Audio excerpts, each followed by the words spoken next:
بسم اللہ الرحمن الرحیم والسلام علی من اتبع الہدی۔ ہدایت کی اتباع کرنے والوں کو راحت دو جہاں قرآن چینل کی طرف سے سلام عرض ہے۔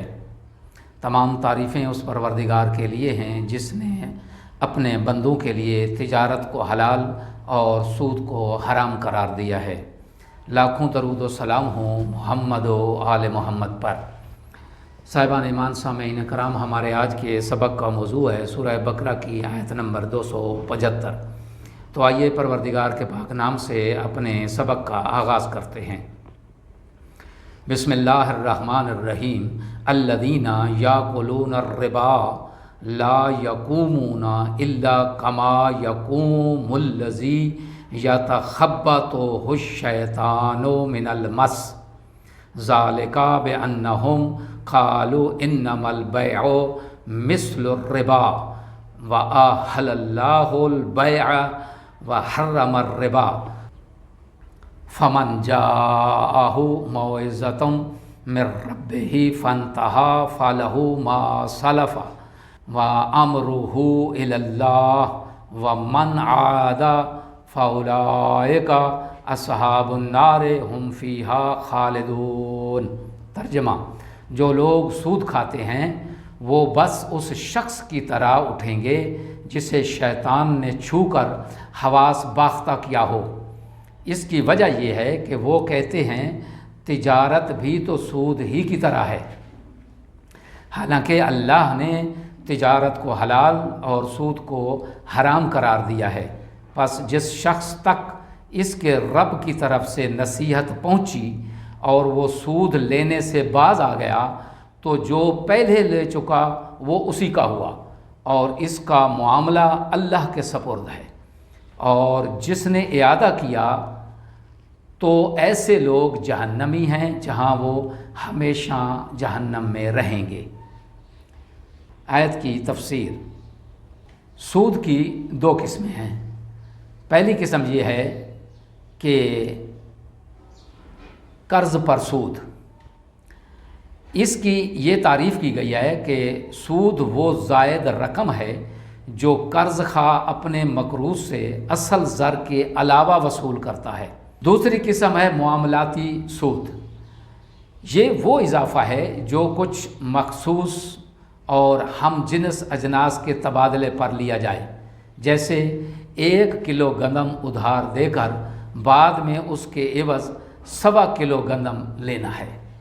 قرآنی تعبیرات کے مطابق سود خور حواس باختہ ہوتا ہے، اس کا ضمیر مردہ اور وہ عقل و شعور سے بے بہرہ ہوتا ہے، کیونکہ ایک عقلی اور فطری توازن قائم رکھنے والا شخص، خواہ اس کا مذہب کچھ بھی ہو، اپنے فطری تقاضوں کے مطابق احسان پسند ہوتا ہے، خود بھی احسان کرتا ہے اور دوسرے احسان کرنے والوں کو بھی پسند کرتا ہے۔ اس کے دل میں ناداروں اور محتاجوں کے لیے رحم اور ہمدردی کا جذبہ موجزن رہتا ہے۔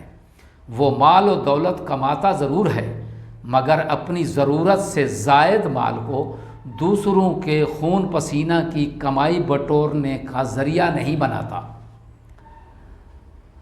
جبکہ سود خور دوسروں کی مجبوری سے فائدہ اٹھا کر ان کے خون پسینے کی کمائی پر ڈاکہ ڈالتا ہے اور اپنی دولت میں اضافہ کرتا رہتا ہے۔ یوں دولت کے نشے میں حواس باختہ ہو کر اسے اس بات کا احساس تک نہیں رہتا کہ اس کی اس درندگی سے کتنے ضرورت مندوں پر تباہ کن اثرات مرتب ہو رہے ہوتے ہیں۔ آیت میں بیان ہونے والے اہم نکات: پہلا نقطہ یہ ہے کہ قانون الہی میں سود ہمیشہ سے حرام ہے۔ دوسرا نقطہ یہ ہے کہ انسانی قوانین نے ہمیشہ سرمایہ داروں کی حمایت میں سود کو جائز قرار دیا ہے، الہی قوانین نے نہیں۔ تیسرا نقطہ اس میں یہ ہے کہ سود لینا قساوت قلبی اور انسانی اقدار سے عاری ہونے کی علامت ہے۔